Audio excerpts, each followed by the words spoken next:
Olá, o Sala de Entrevistas está no ar.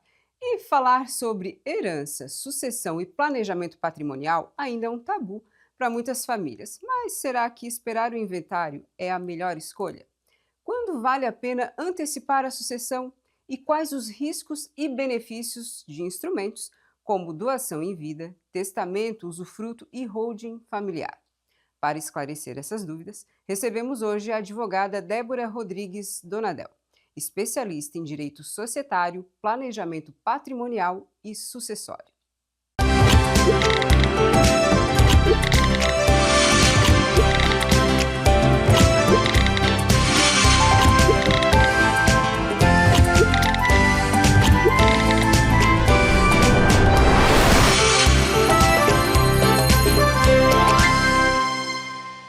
E nós já estamos aqui com ela para falar sobre esse tema que é sucessão em vida e é um tema aí que tem ainda muito tabu. Débora, seja muito bem-vinda ao Sala de Entrevistas. Obrigada pelo convite, Fernanda. É um prazer participar do programa, ainda mais para falar sobre um tema tão importante e atual. Débora, quando a gente fala em sucessão em vida, exatamente do que a gente está falando? Que planejamento é esse? E quais tabus ainda existem em cima desse tema? Quando nós falamos em planejamento em vida, nós falamos em organizar o nosso patrimônio em vida, sem que seja necessário aguardar por um inventário. Então, em vida, eu já vou dizer com quem eu quero que fique o meu patrimônio e de que forma eu quero que esse patrimônio seja administrado. Eu vou organizar tudo, evitando as despesas de um inventário, evitando possíveis discussões familiares lá na frente. E por que esse tema ele está nos últimos anos, né? Ele está ficando mais em voga, assim, né? O que está acontecendo? O que houve? Em que momento que isso se tornou mais evidente? Eu acredito que após a pandemia existe ainda um tabu muito grande sobre esse assunto, justamente porque as pessoas não querem falar sobre morte, não querem sentar com suas famílias para discutir o que vai ficar para quem. Mas nós notamos que depois da pandemia houve um aumento significativo nas demandas envolvendo o planejamento sucessório. E acredito que seja por esse olhar, né, de que tudo pode mudar de uma hora para outra, que é melhor a gente deixar tudo organizado do que, né, daqui a pouco acontecer algum imprevisto e ter que correr para resolver diversas situações. Então, depois da pandemia, houve sim um aumento significativo por essa organização. Entendi. A sucessão em vida, ela ainda é algo que é dita que é só para famílias ricas? Esse planejamento depende de um patrimônio? Que patrimônio é esse? Não, o planejamento ele pode ser feito por todos, independentemente da condição financeira.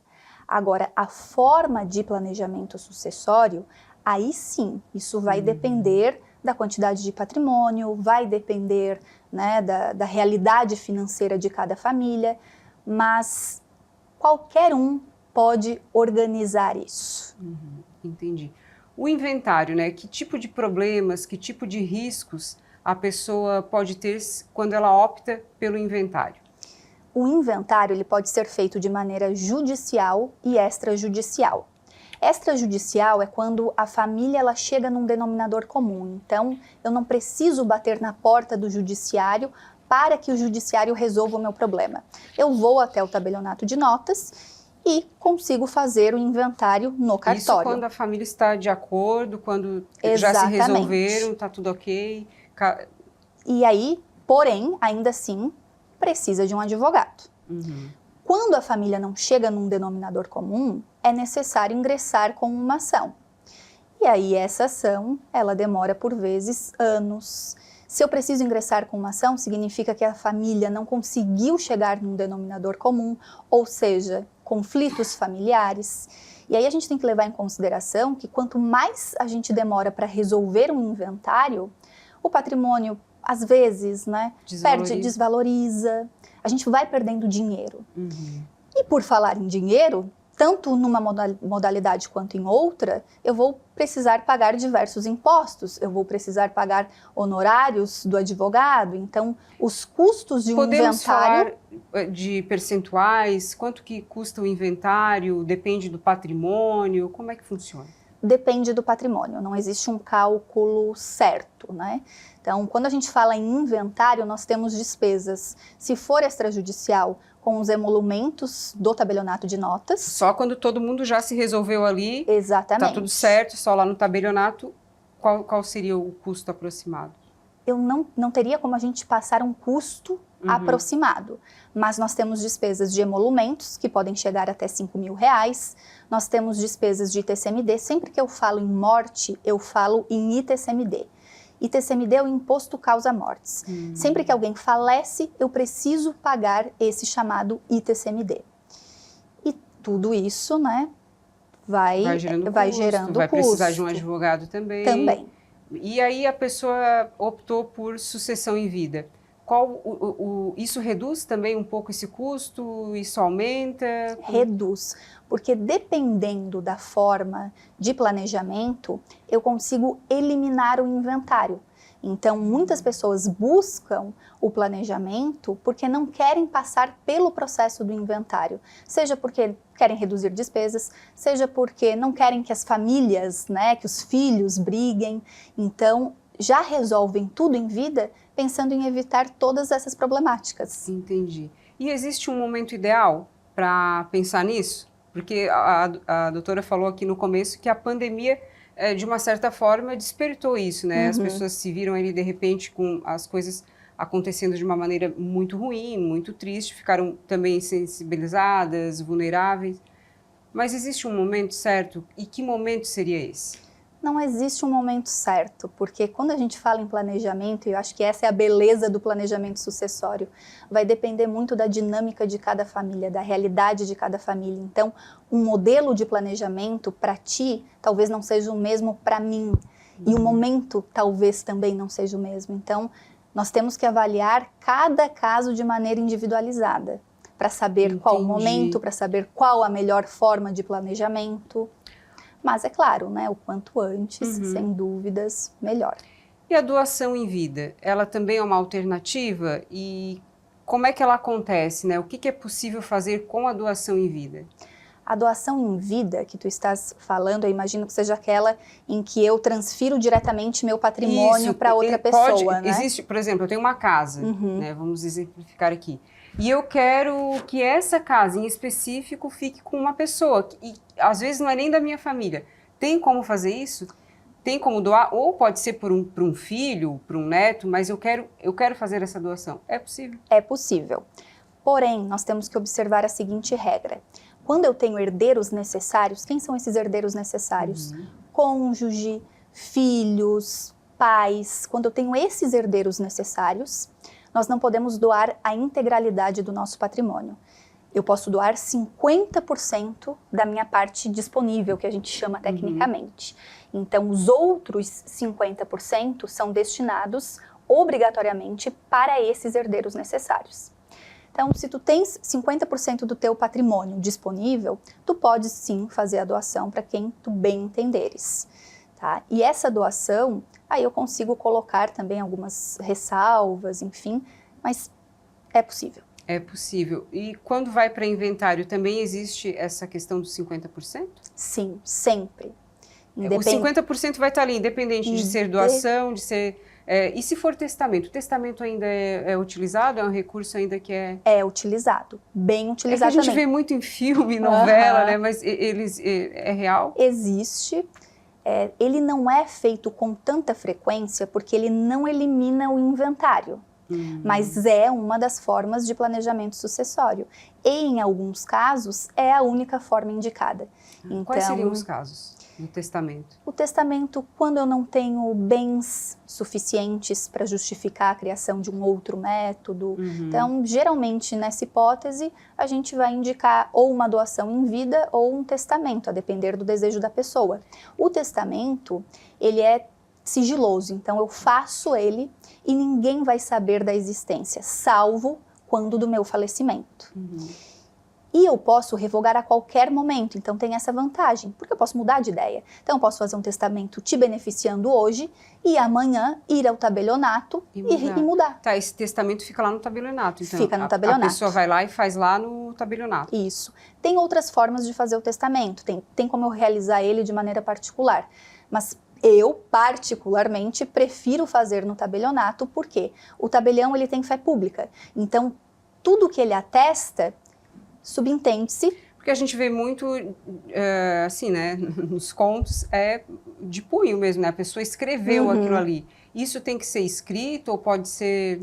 Hoje é diferente. E o modelo mais, né, feito hoje é justamente o que é público. É a modalidade de testamento público, que é feito no tabelionato de notas, justamente para evitar que tipo de argumento? Ah, essa assinatura foi falsificada. Ah, entendi. Essa não era a letra... Quando eu assinei, tinha alguém me coagindo. Não tem como ter esses argumentos assinando no tabelionato de notas, porque o tabelião, ele vai conversar contigo, primeiro ele vai atestar se tu tinhas capacidade para assinar o testamento, ele vai atestar se as testemunhas também eram aptas, então ele observa os requisitos do testamento. Entendi. E tem muita gente que utiliza, assim... Muita. E me chamou a atenção que a doutora disse, e eu não sabia, que o testamento ele não anula o inventário. Então, quando há o inventário, qual é a função desse testamento, né? No que ele ajudaria? Pode fazer as duas? Sim. O que acontece? Quando eu faço um testamento, eu vou dispor da minha vontade, eu vou colocar no documento que é de vontade. Que eu desejo. Então, eu quero que parte do meu patrimônio fique para um filho, eu quero que parte fique em outra, sempre observando a legítima. Sempre cuidando dos 50%, porque eu não posso mexer nesses 50%. Quando houver o meu falecimento, vai ser feita a leitura desse testamento e aí, posteriormente, o inventário só para cumprir essas disposições de última vontade. E aí, agora outra pergunta. O testamento, ele precisa ser respeitado ou fica em função da análise das pessoas, dos herdeiros, enfim?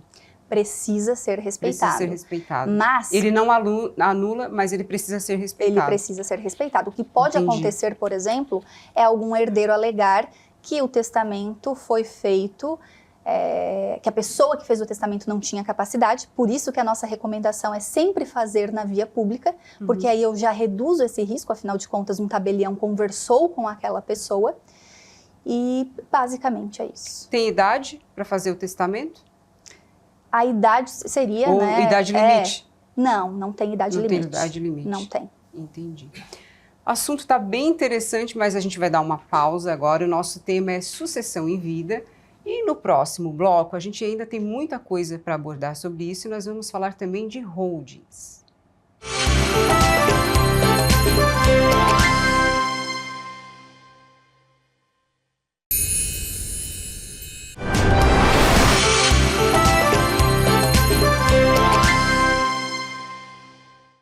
Voltamos com o nosso tema hoje, sucessão em vida. No bloco anterior, nós estávamos falando sobre testamento, planejamento e tipos, né, de planejamento de sucessão em vida.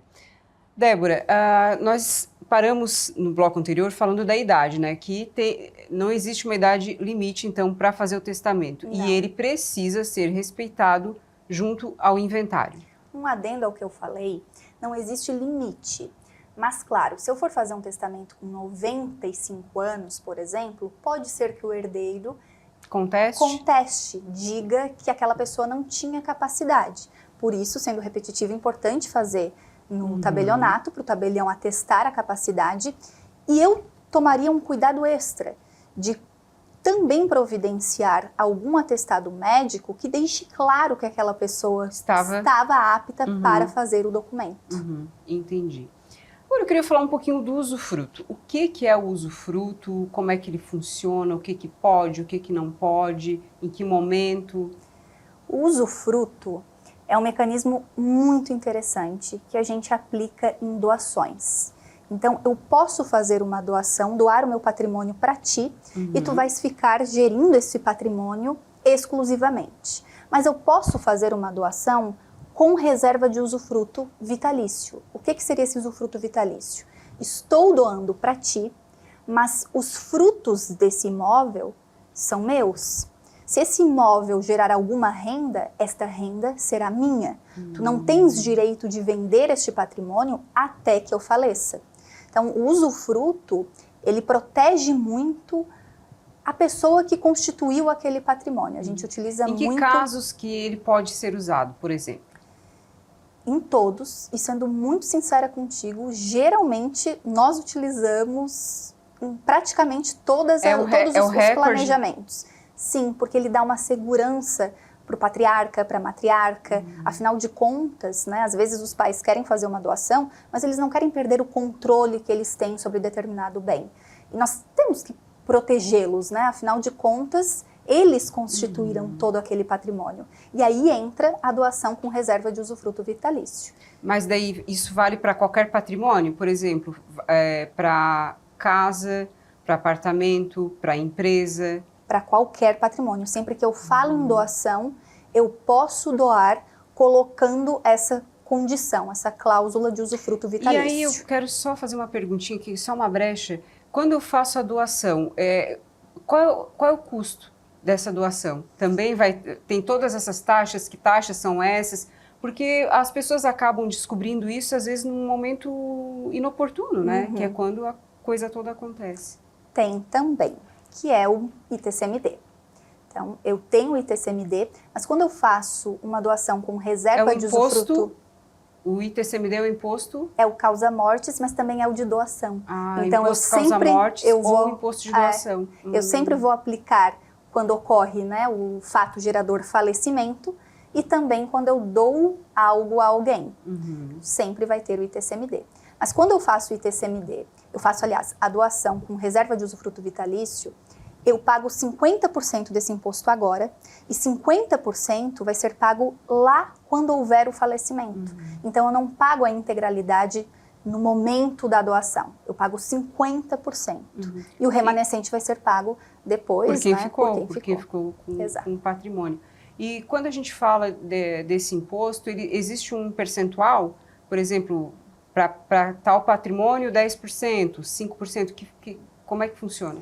Sim. Não existe um cálculo fixo, é um cálculo progressivo. Ele pode chegar até 8%. Lembrando que essa é a regra atual, né? As coisas no direito mudam constantemente, mas hoje até 8%. Até 8%.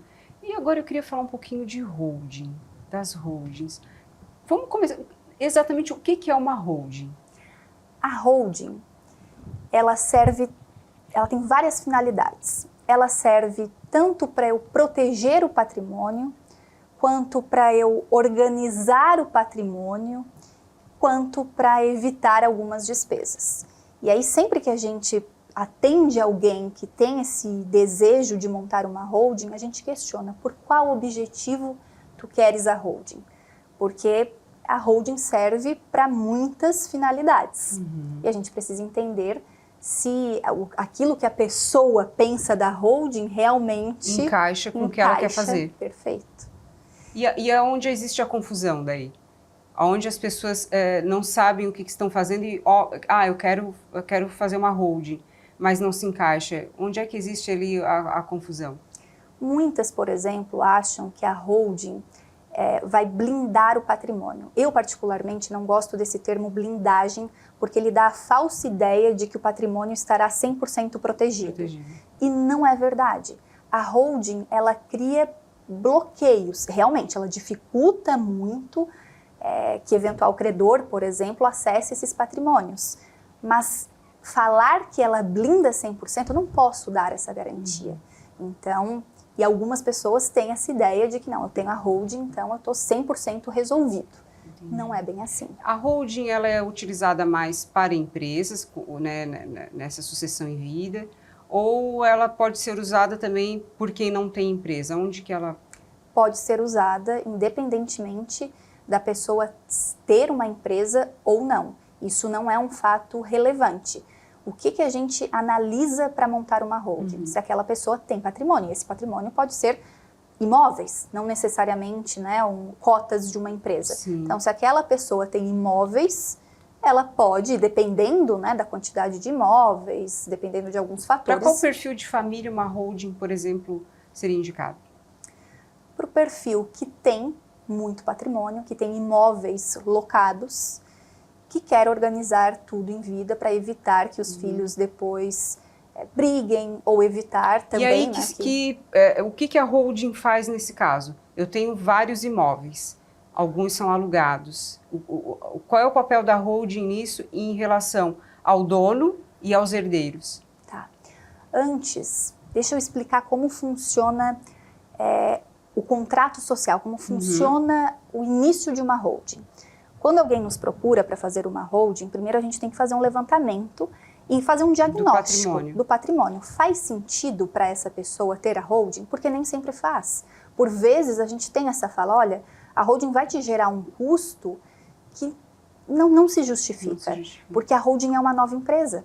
E como uma nova empresa, ela vai gerar mensalidade de contabilidade, ela vai gerar impostos. Então, a gente precisa fazer um diagnóstico, verificar o imposto de renda dessa pessoa, para ver se faz sentido para ela esta modalidade. E aí, num primeiro momento, o que a gente faz? Se o diagnóstico for positivo, a gente vai montar uma empresa. E essa empresa, nós vamos colocar dentro desta empresa, vamos integralizar o capital social dessa empresa com um patrimônio da família. Então, digamos que eu tenha 5 imóveis no meu nome. Esses 5 imóveis que estão no meu nome, eu vou integralizar no capital social da holding. E esses 5 imóveis, portanto, deixarão, né, não serão mais de minha propriedade, e sim da holding. Da holding, entendi.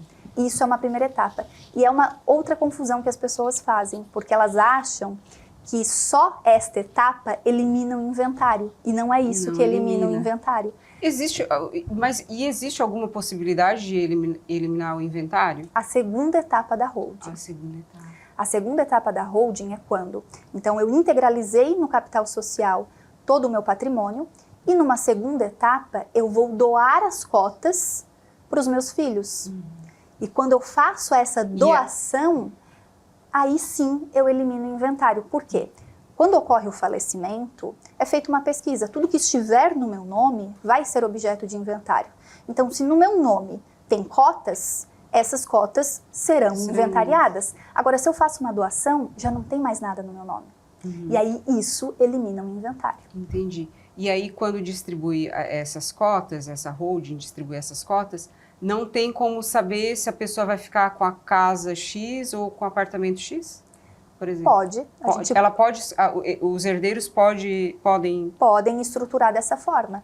Porque se eu faço a doação só das cotas, de fato, né, eu não vou saber o que é os teus 50%. São equivalentes a quais bens? Quais bens? Mas eu posso fazer um ajuste e já deixar claro. A Fernanda vai ter direito a 50%, que equivale ao imóvel X, Y, Z. Então, eu consigo organizar dessa forma. A holding, ela é bacana justamente por isso, porque a gente consegue costurar de acordo com a realidade de cada família, de acordo com o desejo de cada família.